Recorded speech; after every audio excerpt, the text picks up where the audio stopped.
পরের দিন সকালে আইরিশ তের ঘরের সামনে দাঁড়িয়ে ডাকছে। আইরিশের ডাকে তের ঘুম হালকা হয়। তে একটু নড়ে চড়ে জাঙ্কুককে আরো শক্ত করে জড়িয়ে ধরে, কিন্তু তে হঠাৎ নিজের বাহুর নিচে শক্ত মাংসপেশি অনুভব করে। তাই হালকা করে চোখ টলতে টলতে আধা খোলা চোখটা দিয়ে দেখে জাঙ্কুকের মুখটা। জাঙ্কুককে দেখে তের মুখে হাসি ফুটে ওঠে। তে নিজের হাত জাঙ্কুকের গালে ঠেকায় আর মিটিমিটি হাসে। তে জাঙ্কুককে অনুভব করতে পারে, আর তখনই তের চোখগুলো বড় বড় করে নেয়। গতকাল রাতের কথা মনে পড়ে। গতকাল রাতে জাঙ্কুক নিচ থেকে ওর ঘরে এসেছিল। তারপরে যেটা হয়েছে সেটা ভাবতেই তের গাল লজ্জায় লাল হয়ে গেছে। এইদিকে আইরিশ ক্রমাগত ডেকেই চলেছে। আইয়ু ওদেরকে ব্রেকফাস্ট করতে ডাকছে। তে তাড়াতাড়ি করে নিজের ফোনটা নিয়ে দেখে 9:30 বাজে। শিট, এত বেলা হয়ে গেছে, কিন্তু জাঙ্কুক তো এখনো আমার ঘরেই আছে। এতক্ষণ তো নিশ্চয়ই ওর খোঁজ পড়ে গেছে। জাঙ্কুক, এই জাঙ্কুক। জাঙ্কুক তের গলা শুনে তেকে আরো শক্ত করে জড়িয়ে ধরে। আরে, এ তো আরো জড়িয়ে টড়িয়ে শুচ্ছে। ওঠার কোনো প্ল্যান আছে বলে মনেই হচ্ছে না। কিন্তু আরো দেরি হলে আইয়ু আপু সন্দেহ করবে। কে জানে ইতিমধ্যে জেনে গেছে কিনা। তে এবার কিছু একটা ভাবে। পাশের টেবিলে থাকা জলের গ্লাসটা নিয়ে সম্পূর্ণটাই জাঙ্কুকের গায়ে দেয়। জাঙ্কুক লাফিয়ে ওঠে। তে জাঙ্কুকের এরকম কীর্তি দেখে হাসতে হাসতে একাকার। এটা কি হলো? তো কি করব? তুমি তো ওঠার নামই নিচ্ছিলে না। কটা বাজে খেয়াল আছে? তুমি না অফিসের বস। জাঙ্কুক তের গায়ের ওপর ওঠে, তেকে বিছানার সাথে আটকে দেয়। ওর 2 হাত বিছানার সাথে চেপে ধরে গলায়, কাঁধে, চোখের পাতায়, নাকে, গালে গভীরভাবে চুম্বন করে। কি করছো দেখি? আমার বিউটিফুল গার্লফ্রেন্ডকে আদর করছি। তাকে ছেড়ে কার অফিসে যেতে ভালো লাগবে বলো? হোক না একদিন একটু দেরি, কি হয়েছে তাতে? এই যে দেখি ভূতের মুখে রাম রাম। এই কদিন আগে অব্দিও খারুস বসছিলা তুমি। নিজে তো দেরি করে যেতেই না, আর কেউ গেলে সেটাও পছন্দ করতে না। তখন তো আমার লাইফে এত সুন্দরী হট একটা গার্লফ্রেন্ড ছিল না, তাই না? আচ্ছা, অনেক হয়েছে। এবার আপনার রোমান্স করা হলে আমার কথাটা একটু শুনুন। আইরিশ সে কখন থেকে আমাকে ডাকছে। তো দরজাটা খোলো। দরজা খুলবো মানে? তুমি কি ভুলে গেছো তুমি এখনো আমার ঘরে আছো? আর আমাদের কথা এখনো কেউ জানে না। এখন ও যদি তোমাকে আমার ঘরে দেখে কি হবে ভাবতে পারছো? কি আর হবে, ও জানতে পারবে যে ওর মামা ওর হবু মামিকে কত ভালোবাসে। জাঙ্কুক! আচ্ছা বাবা, ঠিক আছে, চিন্তা করো না, দরজা খোলো। দরজা খোলে। আন্টি, তোমাকে আমি সেই কখন থেকে ডাকছি, ডাকতে ডাকতে আমি তো হাঁপিয়ে গেছি। সরি আইরিশ সোনা, আসলে নতুন জায়গা তো, রাতে ঘুম আসছিল না, তাই উঠতে দেরি হয়ে গিয়েছে। মাম্মা তোমাকে কখন থেকে ব্রেকফাস্ট করতে ডাকছে। আচ্ছা তুমি যাও, আমি ফ্রেশ হয়ে আসছি। তে দরজা দিয়ে একটা দীর্ঘশ্বাস ফেলে। পেছন ঘুরে জাঙ্কুককে খোঁজে, কিন্তু জাঙ্কুককে কোথাও পায় না। তে ওয়াশরুমও চেক করেছে, কিন্তু জাঙ্কুক নেই। কি রে বাবা, করবো নাকি যে উড়ে গেল?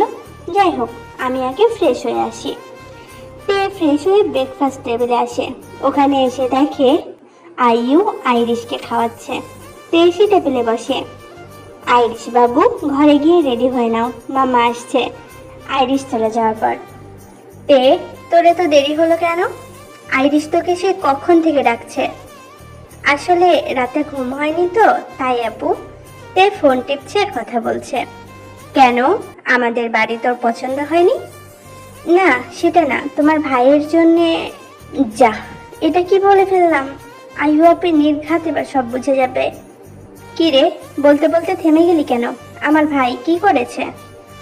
ওদের কথাবার্তার মাঝে জাঙ্কুক মেইন ডোর দিয়ে ভেতরে ঢোকে। Good morning guys. Good morning. কিন্তু তুই এতক্ষণ কোথায় ছিলিস? কোথায় আবার, যেখানে যাই, জিমে। ও তাই বুঝি, নাইট ড্রেস পরে? আপি, তুই কি সকাল সকাল শুধু জেরাই করবি নাকি খেতেও দিবি? অফিসে যেতে দেরি হয়ে যাচ্ছে। আচ্ছা বস। আইয়ু কিচেনে যায়, আর সেই সুযোগে তে জাঙ্কুকের দিকে ঝুঁকে বলে, তুমি রুম থেকে উধাও হয়ে গেলে কিভাবে? এখানে এবার কিভাবে আসলে তুমি? সিম্পল, জানালা দিয়ে গিয়েছি। কি? জাংকুক তের মুখটা চেপে ধরে। চুপ চুপ, তুমি কি আমাকে মার খাওয়ানোর প্ল্যান করেছো নাকি? আপু যদি জানতে পারে আমি জানালা দিয়ে নেমেছি, তাহলে আর আমার রক্ষা নেই। আইয়ু বাইরে আসছে বুঝতে পেরে তে আর জাংকুক ব্রেকফাস্ট করার ভান শুরু করে। ব্রেকফাস্ট টেবিলে আইয়ু ওদেরকে নানা প্রশ্ন করতে থাকে।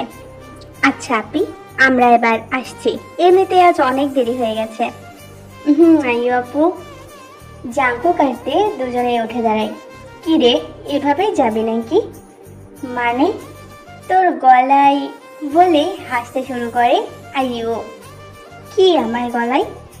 আইয়ু ইশারা অনুযায়ী তে জাংকুকের গলার দিকে তাকিয়ে দেখে, আর আইয়ু কি বলছে সেটা বোঝা মাত্রই তের মুখ লজ্জায় লাল হয়ে যায়। জাংকুকের গলায় লিপস্টিকের ছাপ, আর সেটা তের লিপস্টিকের রঙের। কি হলো, তোমরা দুজনে আমার দিকে এভাবে কেন তাকিয়ে আছো, যেন আমি কোনো আসামি? তে তো লজ্জায় কিছু বলতে পারে না। আমি তোদের বড় আপু, বুঝলি? তোরা কি ভাবলি তোরা দুজনে আমাকে বোকা বানাতে পারবি? মানে মানে তুই কি ভাবলি তোরা দুজন যে রিলেশনে আছিস সেটা আমার থেকে লুকিয়ে যাবি আর আমি কিচ্ছু টের পাবো না? দুই হাতে দুজনের কান ধরে আইয়ু।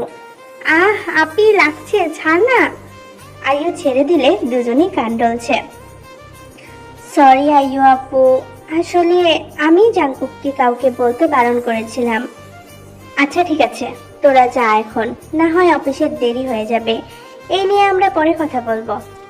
আর জাংকুক, এটা মুছে যাস, না হয় আমার মতো অফিসের বাকিরাও জেনে যাবে। জাংকুক বিস্মিত হয়ে একবার আইয়ুর দিকে তো একবার তের দিকে তাকাচ্ছে। আইয়ু যাওয়া মাত্রই তে নিজের ফোনের ক্যামেরা বের করে জাংকুককে নিজের গলায় লিপস্টিকের মার্কটা দেখায়। বাহ, এটা তো বেশ ভালো লাগছে। তুমি না একদম নির্লজ্জ। আইয়ু আপুর সামনে, ছি, কি ভাবলো আমাদের? আপু এসব তো মাইন্ড করে না, কিন্তু ওর থেকে আমরা সত্যিটা লুকিয়েছি, তার জন্য যে কি হবে ঈশ্বরই জানে। Time skip. ওরা অফিসে যায়। প্রথমে জাংকুক অফিসে ঢোকে, আর জাংকুকের পেছন পেছন তেও অফিসে ঢোকে। ওদের একসাথে আসতে দেখে অফিসের সবাই ওদের দিকে তাকিয়ে আছে আর নিজেদের মতো এটা নিয়ে আলোচনা করছে। জাংকুক নিজের অফিসে চলে যায় আর তে নিজের ডেস্কে। কিছুক্ষণ পরে জেনি আর বগম তের কাছে আসে। ব্যাপার কিতে, আজ আমাদের হার্ড কোড বস স্মাইল করছে, আর তোমরা সকালে একসাথে অফিসে ঢুকলে, এই নিয়ে তো সবার মধ্যে শোরগোল পড়ে গেছে। আরে সেরকম কিছু না, এটা জাস্ট একটা কোইন্সিডেন্ট। সাথে সাথে জাংকুকের অফিস থেকে তেকে ডাকা হয়। কোইন্সিডেন্ট, তাই না? এবার তে ব্লাশ করতে শুরু করেছে। জেনি, আমাদের তে ব্লাশ করছে। উফ, এখানে খুব গরম, তাই আমি মোটেও ব্লাশ করছি না। এর মধ্যে জাংকুক আবারও তেকে ডেকে পাঠায়। এই লোকটাও না, এই মাত্র তো একসাথে আসলাম, এখন আবার কেন ডাকছে কে জানে। যাও যাও, তোমার জাংকুক ডাকছে। Jennie, you are just too much. তে রাত দেখিয়ে জাংকুকের রুমে যায়। জাংকুক নিজের অফিসে পায়চারি করছে। কি হলো, তোমার আসতে এতক্ষণ লাগলো কেন? কাজে ব্যস্ত ছিলাম। বলো কি হয়েছে? কি বলবো, মহা মুশকিল তো। ডাকলে তুমি আর আমাকে জিজ্ঞেস করছো কি বলবো। আমি তোমাকে খুব মিস করছিলাম, তাই ডাকলাম। জাংকুক, আমরা কিছুক্ষণ আগে একসাথে আসলাম, 10 মিনিটও হয়নি, আর এর মধ্যে তুমি আমাকে মিস করছো। এরকম করলে সবাই বুঝে যাবে একে আমাদের একসাথে আসা নিয়ে সবাই সমালোচনা করছে। তারপর যদি তুমি আমাকে ঘন ঘন অফিসে ডাকো, তবে তে আর কিছু বলার আগেই জাংকুক তের ঠোঁটে ঠোঁট বসিয়ে দেয় আর কিস করতে শুরু করে। তে প্রথমে রেসপন্স না করলেও পরে রেসপন্স করে। অনেকক্ষণ কিস করার পর, রিল্যাক্স, তুমি যখন চাও না কেউ কিচ্ছু জানবে না, কিন্তু আমাকে তোমার থেকে দূরে থাকতে বলো না, আমি পারবো না।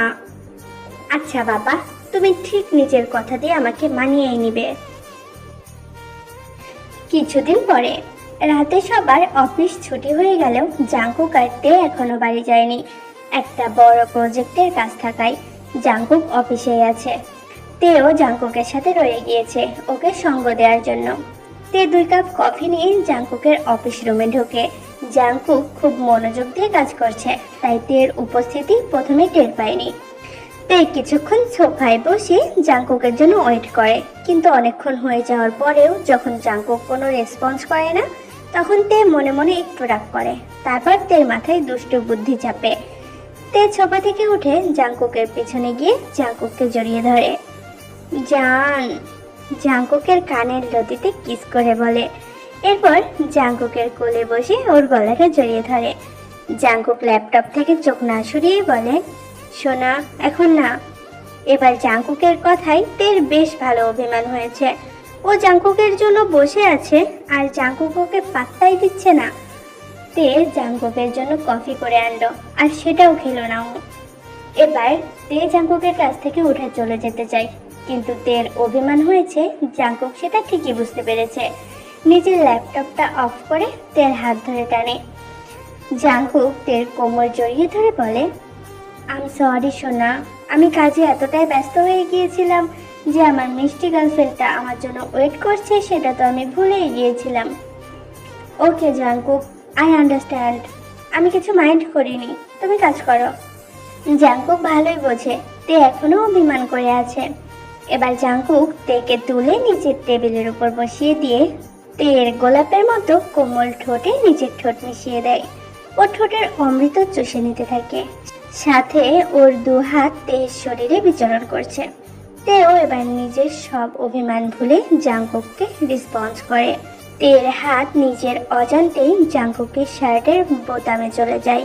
তে এক এক করে শার্টের বোতামগুলো খুলে ফেলে আর তারপর জাংকুকের উন্মুক্ত বুকে কিস করতে শুরু করে আর সাথে লিক করছে। নিজের বুকে প্রিয়তমার ঠোঁটের ছোঁয়া জাংকুককে আরো উত্তেজিত করে তোলে। জাংকুক এবার নিজেকে কন্ট্রোল করতে না পেরে তের টপ উঁচু করে মুখ ডুবিয়ে দেয়। তে উত্তেজনায় জাংকুকের নাম ধরে আর্তনাদ করে ওঠে। এই সব কিছু ওদের অফিস রুমের দরজার বাইরে থেকে একজোড়া চোখ জ্বলন্ত দৃষ্টিতে দেখছিল। তোমাদের যত প্রেম করার করে নাও আর কিছুদিন, তারপর যা আমার আমি সেটা ঠিক নিয়ে নেব, and you are only mine. যে তোমাকে আমার কাছ থেকে কেড়ে নেওয়ার চেষ্টা করবে আমি তাকে ডিস্ট্রয় করে দেব বলে শয়তানিভাবে হাসতে শুরু করে। যখন সেই ব্যক্তি ওখান থেকে যেতে যায় তার হাত লেগে জাংকুকের অফিসের বাইরে থাকা ফ্লাওয়ার ভাসটা মাটিতে পড়ে যায়। ফ্লাওয়ার ভাস মাটিতে পড়ার শব্দ শুনে তে আর জাংকুক একে অপরের থেকে ছিটকে দূরে সরে আসে। তারপর তাড়াতাড়ি নিজেদের জামা কাপড় ঠিক করে নেয়। দুজনেই বাইরে বেরিয়ে আসে কিসের শব্দ দেখার জন্য। দেখে মাটিতে একটা ফ্লাওয়ার ভাস পড়ে আছে। জাংকুক, এটা কিভাবে পড়লো? এখানে নিশ্চয়ই কেউ ছিল আর সে ভিতরের সব কিছু দেখে নিয়েছে।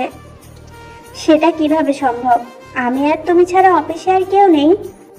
তাহলে এটা কিভাবে পড়লো? কেউ এখানে ছিল আর সে সবটা জেনে গেছে। তে কুল ডাউন। আচ্ছা, আমি সিসিটিভি ক্যামেরা চেক করে দেখছি, কেউ আসলে তো সেটা ক্যামেরায় দেখা যাবে। তে মাথা নাড়িয়ে সম্মতি জানায়। জাংকুক আর তে ওদের অফিস রুমের সিসিটিভি ক্যামেরাটা চেক করে, কিন্তু কিচ্ছু পায় না। অদ্ভুতভাবে সেই সময়কার কোনো ঘটনাই সিসিটিভি ক্যামেরায় ওঠেনি। তখনকার কোনো ফুটেজ ক্যামেরায় ধরাই পড়েনি। গত কয়েক ঘন্টার সব ইমেজ উধাও। হয়তো সিসিটিভিতে কোনো প্রবলেম হয়েছে। আচ্ছা, এইসব ছাড়ো, হয়তো আমাদেরই কোনো ভুল হচ্ছে। অনেক রাত হয়েছে, চলো আমি তোমাকে বাড়ি পৌঁছে দিয়ে আসি। তে আর কিছু বলে না। জাংকুক তেকে বাড়ির সামনে নামিয়ে দিয়ে ওর কপালে একটা ভালোবাসার পরশ শিখে দেয়। জাংকুক, আমার আজকে রাতে একা থাকতে ভালো লাগছে না। কিন্তু সুগা, ভাইয়া আজকে রাতে হয়তো বাড়ি ফিরবে না। ও বলেছিল বাইরে কোথাও পার্টি আছে, সেখানে যাবে। আর আমিও বলেছিলাম আমি হয়তো আজ অফিসেই থাকবো। আহা, তাহলে দেরি কিসের? চলো ভেতরে যাই। চলো।